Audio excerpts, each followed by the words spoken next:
هوکمون دو سول ره هست. قسم اول برابر با سی انگلیسی در تیونر هوک شده.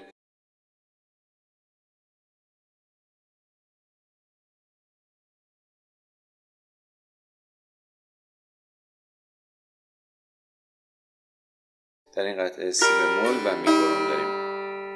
فا سول سول سول سول فا سول میر، فا سول سول سول سول فا سول میر، می فا سول سول می می ره،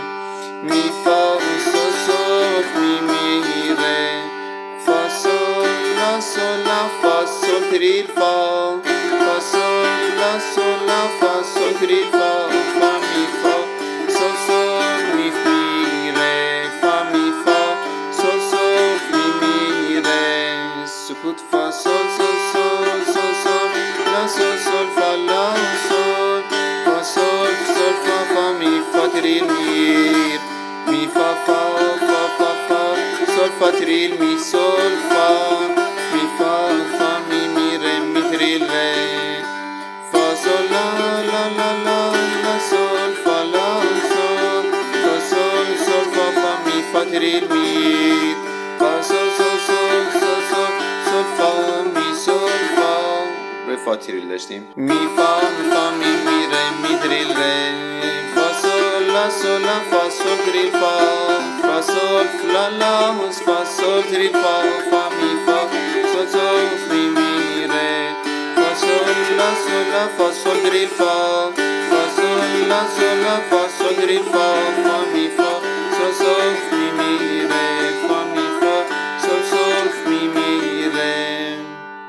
عزیز بشی به کنارم، عزیز بشی به کنارم، ز عشقت بیقرارم، ز عشقت بیقرارم، حالا مرا از کنارم، حالا مرا از کنارم، به خدا دوست می‌دارم، به خدا دوست می‌دارم.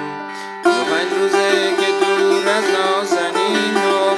عزیز بشی به کنارم، گهی در آسمون گه در زمینم، عزیز بشی به کنارم،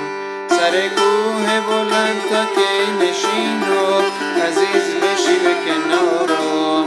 کلال سرزن گل را بچینم، عزیز بشی به کنارم، عزیز بشی به کنارم، ز عشقت بیقرارم، جان تو طاقت ندارم، حالا مرا از کنارم، حالا مرا از کنارم، به خدا دوست می‌دارم، به خدا دوست می‌دارم.